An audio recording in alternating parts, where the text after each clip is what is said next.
The following program is presented by the Metropolitan Library Service Agency.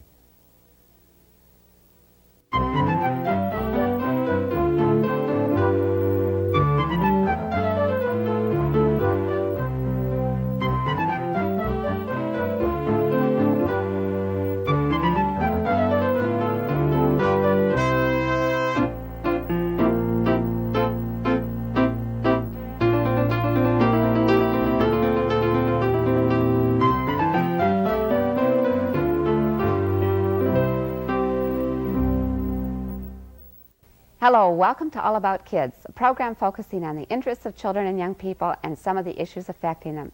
Divorce is certainly an issue that affects many children today. Traveling between parents' homes, especially if those homes are in different cities, can be a lonesome and a traumatic experience for children. Local director-writer John Prin is with us today. He'll be talking about how he handles the situation of children traveling between parents' homes in his newly released movie, Between Planes and Parents. We'll also be talking with actress Christy Van House and actor Rocco Bonello. Later, we'll show a short clip from the movie. John, Christy, and Rocco, it's great to have you with us today. And we'd like to know, we're going to be talking about your project, a little bit about young people and divorce in society today, and also about young people as actors and how that fits into your regular life in metropolitan Minneapolis. John, why don't you give us a little bit of background on the project, your experience with the young actors, and why you decided we needed a film on divorce. It's such a pervasive thing that's happening, and there were actually, I was prompted to do it for two reasons. One, my daughter, who's a sophomore in high school, at the time she was a freshman, had a magazine with a article about the effects of divorce on children in it, and I just happened to read it and was very moved by the information in the article. And then very shortly after that I heard a song about a child in an airport on a layover from one coast to another between parents, and I just thought, this has to be written about. And I thought of a scenario which involved a 13-year-old girl and her younger brother and her younger sister. And I guess the miracle of fiction is that I've never been from a divorced family, I've never been lost in an airport, and I've never been a 13-year-old girl, but I wrote this story, and we just, of course, just finished filming it. Well, have you had some experience in video production before? Oh, yes. Or is this your... I was 10 years in Hollywood, working as a set decorator and in the art department. I wrote 4 feature scripts there. However, I found that my happiness was not in Hollywood for a number of reasons, and came back here to the Twin Cities where I was raised 8 years ago and started working in corporate communications. And what happened there was I worked as a journalist and did a lot of print work, and gradually people came to me and said, we've got an annual meeting script, or we'd like somebody to shoot pictures of the corporate staff and show clips of what their activities are, and I got back into video again. And now I've been writing videos for corporations like Honeywell and Control Data, Wilson Learning, National Computer Systems, Goodwill Easter Seals. And lately I took this venture and wrote Between Planes and Parents. Kind of a totally different change. Well, the whole idea of children shuttling from coast to coast is scary to those of us who don't realize that this happens. I was interested in your comment earlier when you said that as you were filming this at the Minneapolis airport, the flight crews would go by and they would tell you that this scene goes on countless times, and that they are often very, very involved with these youngsters. And some said as many as 6 and 7 times in a flight this occurs. And one person said that they even had to take one of these children home for the night. So because there was no one there to meet them. There was no one there to meet them. So in no way am I implicating any parents, because I know all parents are sincere about wanting to make sure that their children are okay. But things do happen. And that's what happens in this story. It's not supposed to happen this way, but these 3 unaccompanied kids have to get from one gate to another because there are mechanical failures of the plane. and the person who's supposed to accompany them cannot, because that was an unforeseen happening. And so the kids have to get to that gate themselves. And this becomes a much larger metaphor for they're between planes in that sense in the airport, but they're also between parents because one's on one coast and one is on another. And they find out that they're experiencing the same kind of emotions in the same situation. Now, when I took a look at one of your clips, there is an underlying religious theme too. Is that something that comes strongly from your personal beliefs? Yes.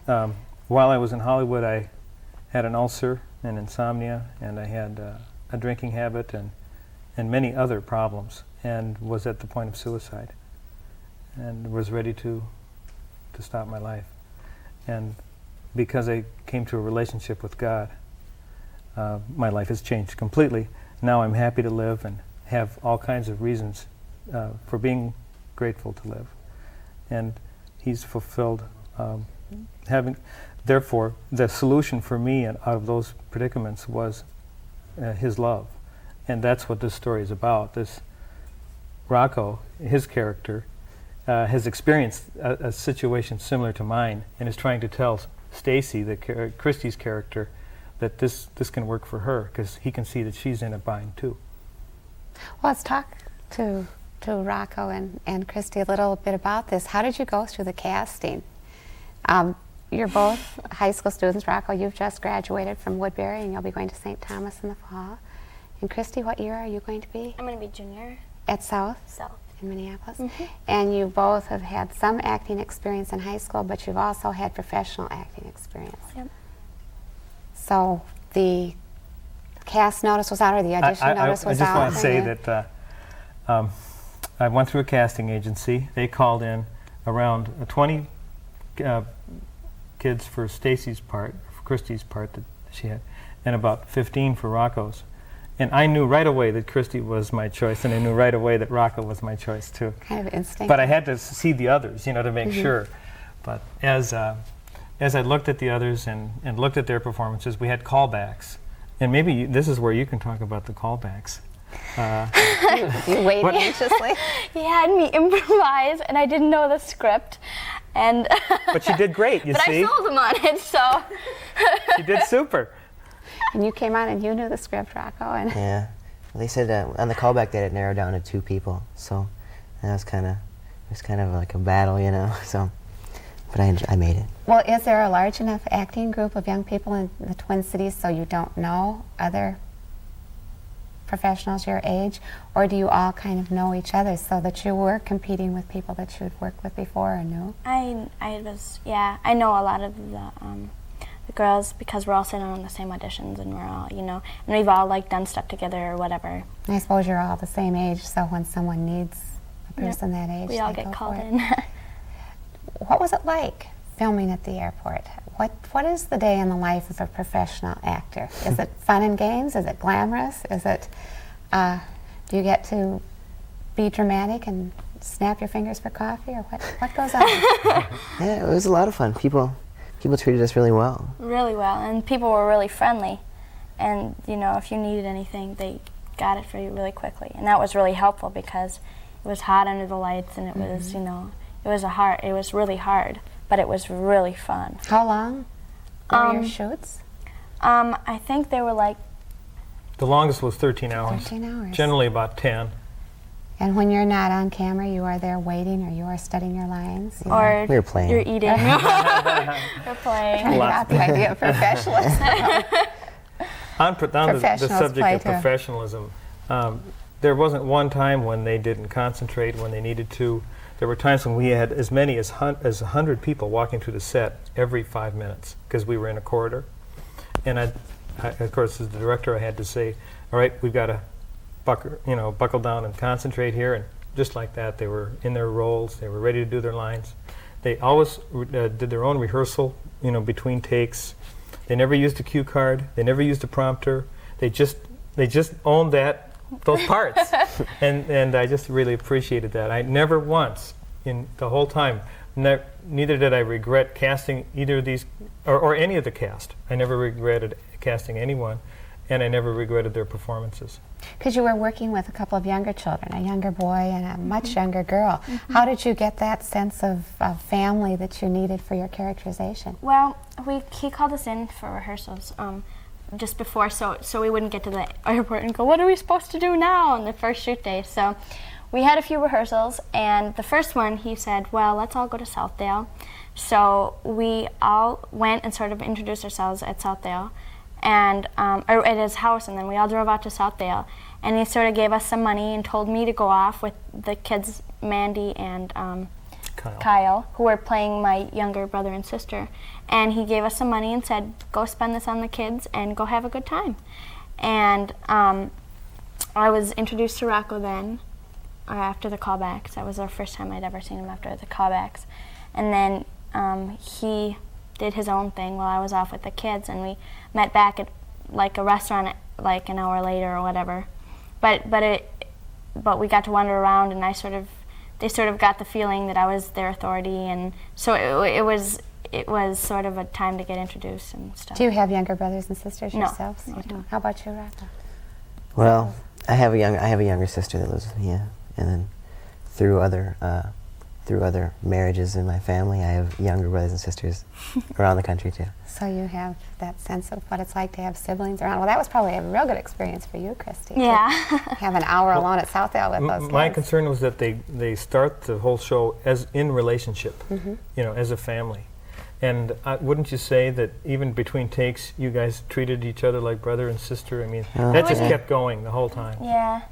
Well, I don't know if it would be like family, because we were running around and playing, and we loved each other, and we were picking each other up, and I don't know how many piggyback rides I gave, but I mean, I don't know how real that is with real families, but it we got along really well. We got along really well.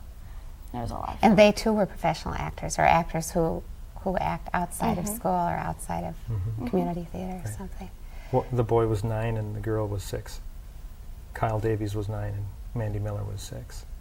And they were just as professional. I mean, were there any adults in this? Yeah. oh There yeah. Were were just kind of on the periphery? smaller. Mid actors? Yeah, just like 1 line, 2 line. Well, let's take a look at a clip from the program so we have more of a sense of what it was that you were doing. Okay. Even towards my folks now, I don't have to blame them like I once did. But if they don't get back together, what does it matter? Life isn't fair. I mean, parents can always go out and find somebody new, you know? But us kids can't. That isn't fair, is it? Well, I'm very glad for you. I mean, it must be nice. Well, don't think it can't be the same for you too. I mean, you're not alone, and you shouldn't have to handle these problems by yourself. The important thing is to just do it. Just let God into your life. And the best way to do that is to let Jesus be your friend. Well, let me ask you. I mean, did you feel like you had to choose between one of your parents or the other? Yeah. Well, what does God say about that? Good question. That we have to try to love them both the same, and not one more than the other. Well, that's easy to say. I mean, it was easy for me to say before the divorce. But since then, well, how come I feel like I'm supposed to solve all their problems? Like I'm supposed to be there to give them support and advice. I mean, it's supposed to be the other way around. When do I get my turn? And then I get to thinking awful things like, will the same thing happen to me? I mean, I want to fall in love and think it'll last. I mean, what if he changes his mind? Anytime, just like that. And I wonder if I'm capable of staying in love. What if I don't trust the other person or myself?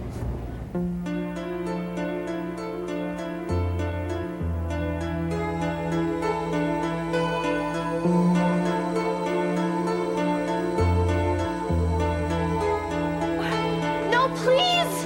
No! That was powerful. How did you two feel when you were doing that scene? I mean, that's a dumb question. That's the kind of things that... It was a very emotional scene. Did you have to work hard to capture that as actors, or were you able to do this out of your own personal... I was able to get the feelings. It was easy for me.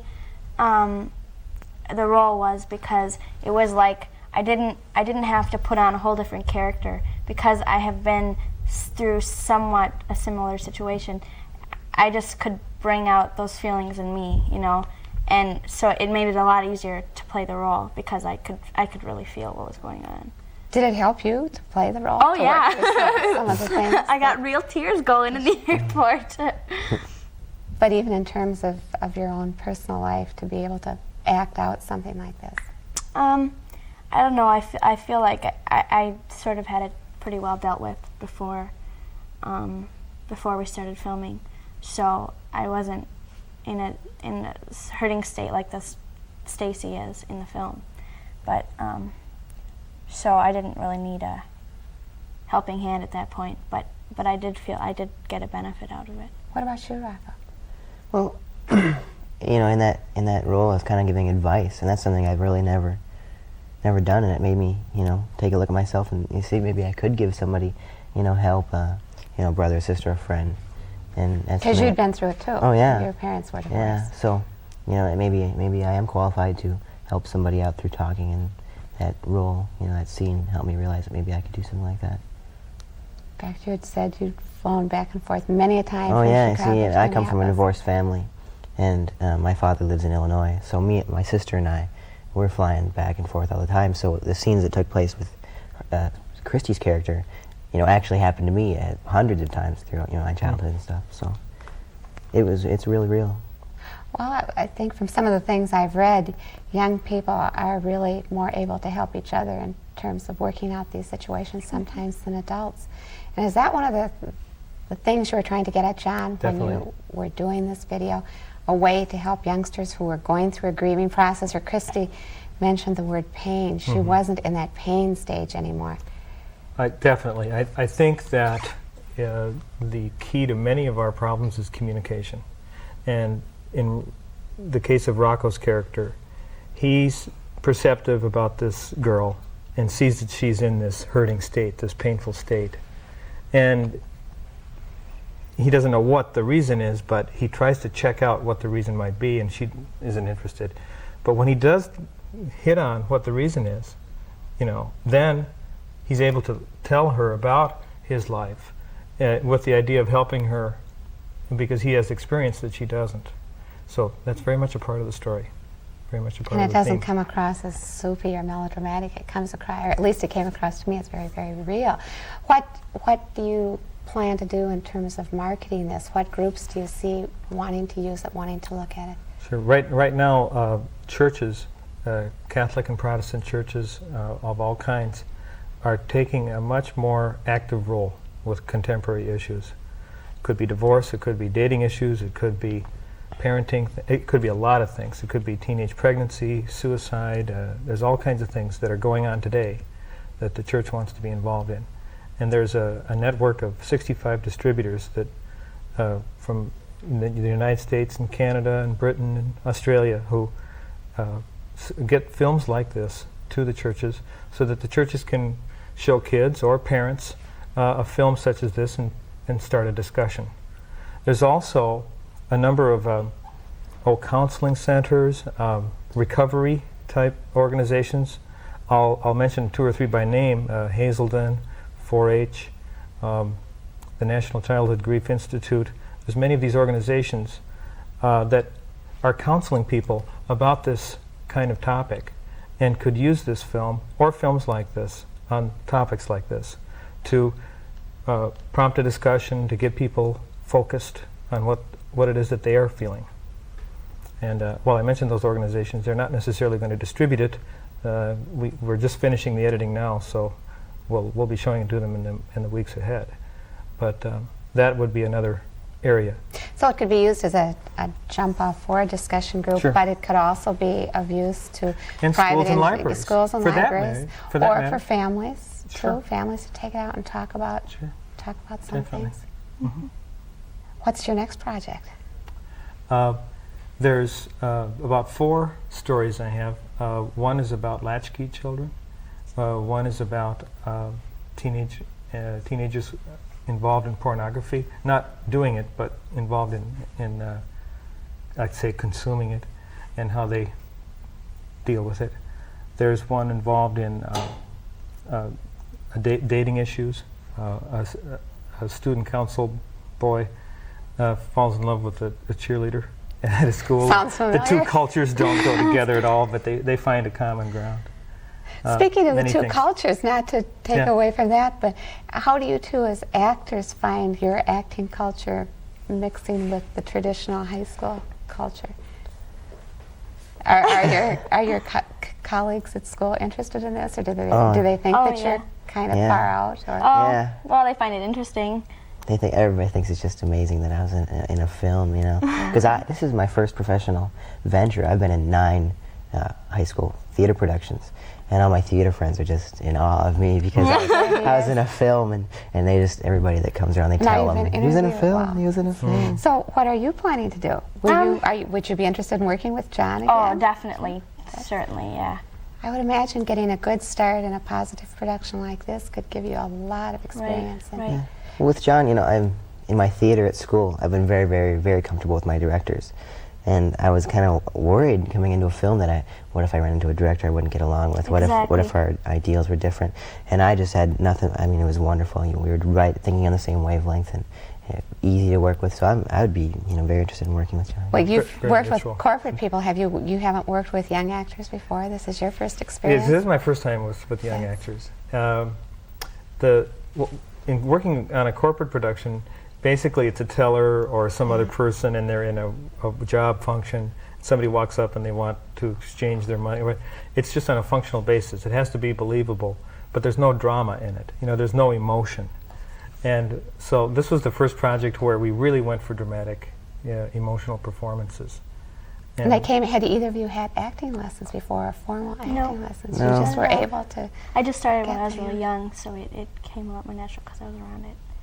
Well, one of the questions some of the viewers might be interested in is when you are acting in a situation like this, what do you do about the wardrobe? Were those your own clothes? Did you get to keep them? Where Well, did they come from?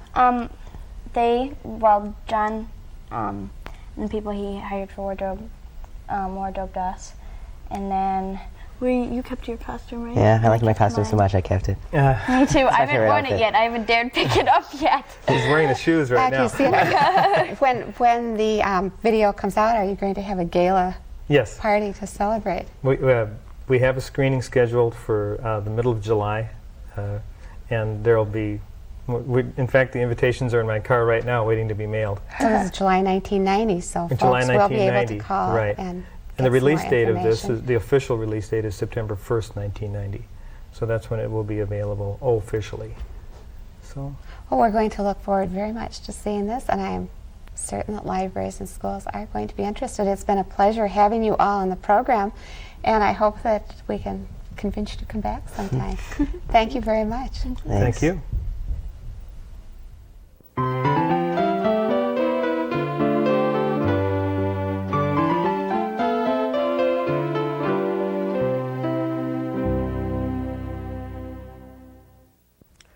Bill Peet, an autobiography.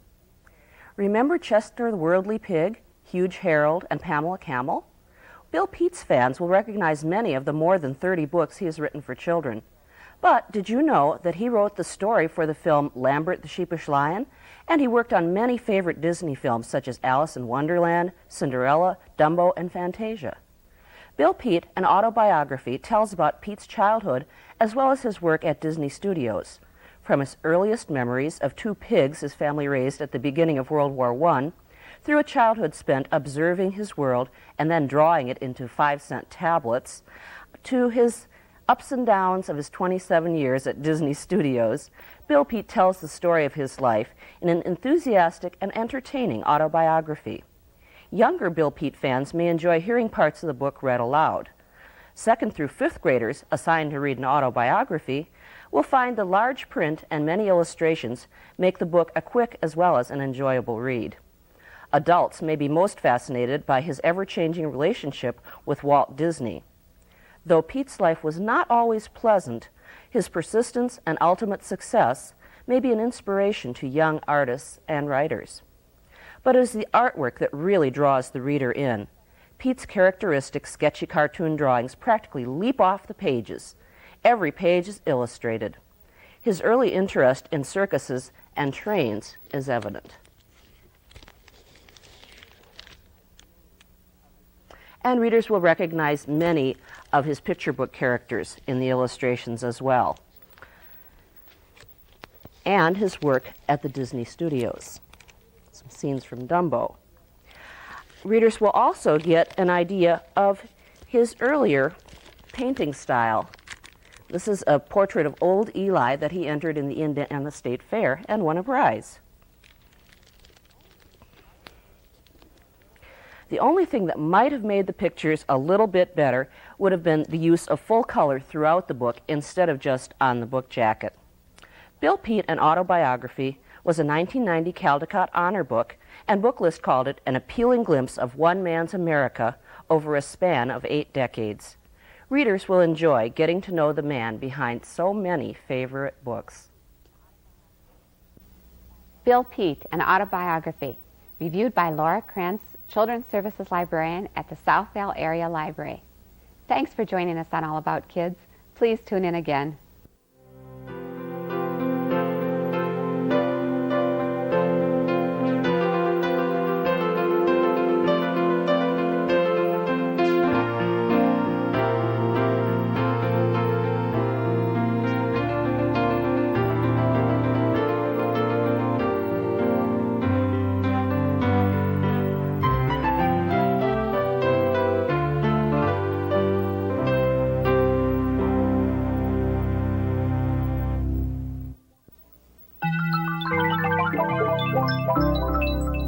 This has been a presentation of Hennepin County Library in conjunction with the Twin Cities Metropolitan Library Service Agency.